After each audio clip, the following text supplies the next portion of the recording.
What's going on, guys? Welcome back to my channel. My name is Anthony and this is Watch With Me. Before we get into today's topic, I want to remind you all the Watch With Us YouTube page is doing a giveaway. I am one of the founders of that channel, and we're going to be giving away 2 watches, and the third place prize is going to be a Rolex kind of wall clock. Link will be down below about the giveaway, but very easy. 1, subscribe to the Watch With Us YouTube page, and then 2, if you wanted 2 entries, subscribe to the Watch With Us Instagram. That will give you 2 entries to the contest. Drawing will be live on July 1st. Make sure you enter. It's so easy. Why wouldn't you? Before we get into today's topic, of course, a wristwatch check. Today I am wearing my grandfather's Timex.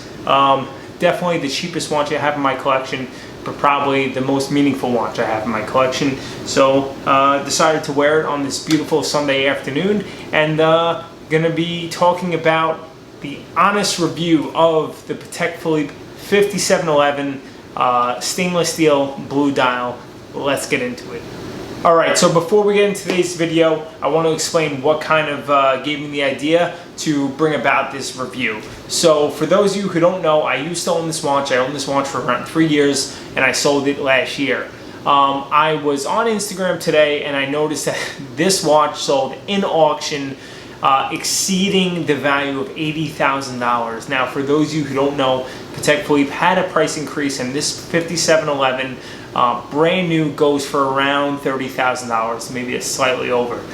That is a almost 300% increase in value on the secondary market. This watch, in my opinion, is extremely overhyped. I think it is a beautiful watch, but I want to give my honest review of this watch, being I owned it for a number of years, and most people that talk about this watch never even had it on their wrist, nor did they own it. So here we go. First, I'm going to talk about what I like about the watch. Obviously, it is a stunning watch. It has quite the presence on the wrist. It is extremely thin. The finishing is absolutely beautiful. My favorite thing about this watch is the beautiful blue dial. Mine in particular had a very blue dial that faded into kind of a much darker royal blue. I loved how thin this watch was. I felt very comfortable wearing this with a suit. It easily went into a shirt cuff with no issues whatsoever, and I think the integrated bracelet was flawless. I love the high polished center links with the brush finishing, and the beveling on the edges was done beautifully. If you turn it over and look at the movement, what's not to like? It's a Patek Philippe movement. They've moved away from the Geneva seal, and they created their own kind of grading system, and the finishing is absolutely flawless. It's decorated beautifully.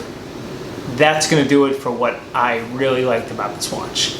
Moving into what I don't like about this watch, number 1, other than the hype, is the movement itself. Unscrewing the crown and dealing with the hours and minutes through the crown felt very, very flimsy. I felt like changing the date and changing the hours, there was too much play in the crown when you unscrewed it. Not to mention, it is a non-hacking seconds. For someone like myself that has OCD, this is extremely frustrating. I like to set every watch I can to the absolute seconds for the atomic clock. This, I couldn't do that. Same with my Daytona. So that is one thing that absolutely bothered me about this watch, is the movement. Keep in mind, this is a $30,000 watch. It's in stainless steel. You would think for $30,000 a stainless steel watch, it's one of the most expensive stainless steel freehand watches you can get out there. In my opinion, and I'm not talking about the newer movement, which is now hacking seconds, this is my particular version.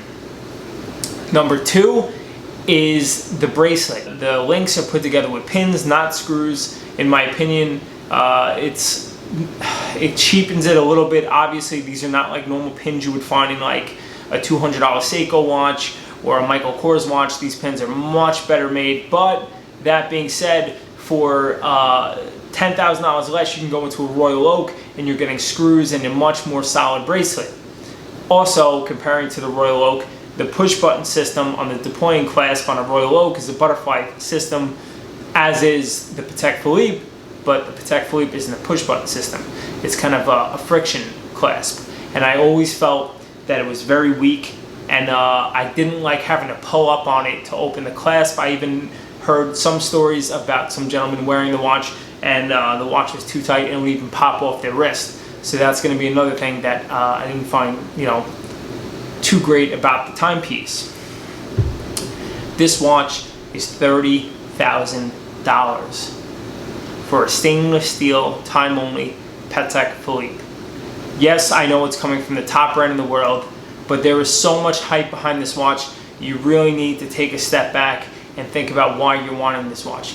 For the same price, but just an idea of what you could get for $30,000. You can go into a Ulysse Nardin, you can get an enamel dial with tourbillon movement for under $30,000, the same price.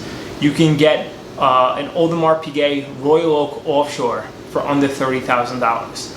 Holy Trinity brand, unbelievable finishing, chronograph, and it's still under $30,000.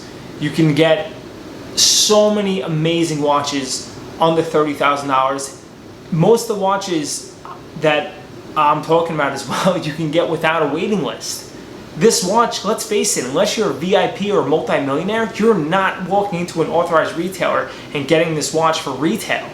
So now let's talk about what you can buy on the secondary market for what this watch is going for. This watch, let's just say, is going for $70,000, which I just mentioned that this watch was going for over $80,000 on an auction house. You can get an A. Lange & Söhne Zeitwerk, white gold with a digital time readout, movement made in all German silver, hand engraved in balance cock. That watch on the pre-owned market, $50,000. You can have that watch, which retails for almost $90,000. You can buy that and have an additional $30,000 to buy something else, or you can have a time-only Patek Philippe stainless steel 3-hand watch. You can have a solid gold Daytona, which you can walk into a retail store and buy at any given moment. Also, a solid gold Sky Dweller or a solid gold sub, both of those watches with leftover value. Or you could even have a solid gold Audemars Piguet Royal Oak Offshore on a gold bracelet known as the Brick for under the price of a secondary Patek Philippe Nautilus. Now I know what you're thinking. Okay, well Anthony, you're comparing Patek Philippe with other brands. They're not on the same level. Patek Philippe is the top and you're comparing other brands. Okay, for under the price of a secondary market Patek Philippe Nautilus, you can have a 5205 annual calendar in solid gold at $50,000 and have $30,000 left over. Okay, you don't like the 5205R. You can have a 5396 under the price of a Patek Philippe Nautilus 5711. You can have a 5172 chronograph. Hard watch to come by. Waiting list is still going to be under a 5711. To me, the hype on this watch is so crazy. I work in the industry. I'm having people coming in asking for this watch that don't know the difference between a chronometer and a chronograph. To me, right there says there's too much hype in this watch. It's not about the craftsmanship of the watch, the technology behind the watch. It's becoming more about having something that is unobtainable to most people and just to show it off. That is not what watches are about, and that's what turns me off about this watch. And that's really all I got, guys. Not so much a review of the 5711, but more so a rant about the 5711. I hope you don't hate on me too much for this video. Most of you want this watch because you know that if you can get it at retail, you can instantly make a ton of money. And I understand that and I respect that. But I'm telling you, you're not going to be able to buy this watch at retail unless you are a valued VIP of that particular retailer. And at that given point, $50,000 is nothing to you because you're making millions and millions of dollars a year. So what does it matter? So I hope you enjoyed this video. I hope if you're watching and you can't justify spending $30,000 on this watch and you're tired of the hype, that this kind of gives you some more information about the watch and lays to rest why it's just silly to spend that kind of money on this watch. Do me a favor, if you like this video, leave a comment down below. Let me know what you think of the 5711. I would imagine I'm gonna get some hate on this video. Don't hate on me too much. I'm just giving you my honest opinion about this watch, and there is so many amazing timepieces out there. I just think for the money, you can really explore so many different options. To see someone spending 300% of the retail value on this watch on the secondary market, to me, is silly. When I sold mine, yes, I made a lot of money on it. I could have made more if I sold it today. I lost out on a little bit. Some people say I'm stupid for doing that. That's their opinion. I don't hate them for it. It is what it is. But that's it, guys. I hope you enjoy the video. Don't forget to check out the Watch With Us YouTube channel. Subscribe to the channel and to the Instagram. Get entered into the contest, and maybe you'll win one of the watches that we're giving away. Until next time, guys, take it easy.